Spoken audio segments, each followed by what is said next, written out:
Hey, good morning, afternoon.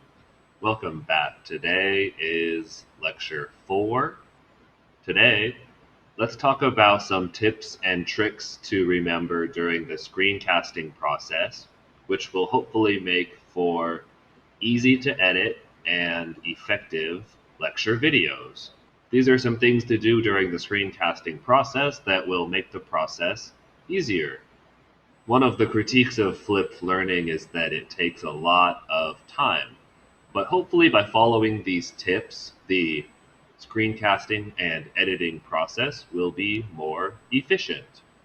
Okay, today we have a short screencast of mine. This is Screencasted Ian, and this old guy over here is commenting Ian. So let's give it a listen.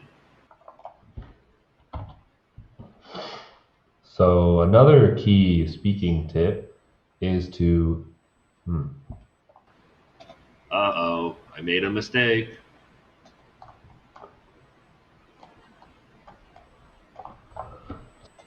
However, I did not stop recording. My webcam was out of position when I started speaking, and I realized it.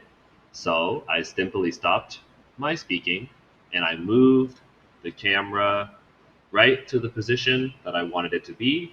And I took a deep breath and I kept on going. This is a big key to screencasting because any mistakes in our speaking or in the placement of our cameras can easily be edited out. So it's more time efficient to continue screencasting through your errors. If you make a mistake, relax, take a deep breath, pause, and go back to the point before you made the mistake, and then continue going. So, step number one, tip number one, don't stop recording. Keep on going. so another key speaking tip is to simplify your statements. The more simple language that you can use to express the same idea, the more people will be able to understand what you want to say. Look at my eyes. Where are my eyes? When you're screencasting, it's important to use some kind of eye contact. Not always constantly, but at least consistently. You can't make eye contact all the time, as sometimes you have to look down to perhaps read part of your PPT.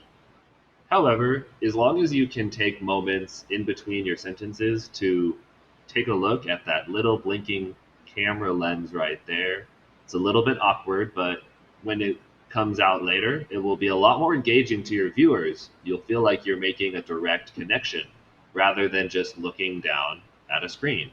So, tip number 2 is to use consistent eye contact with the camera.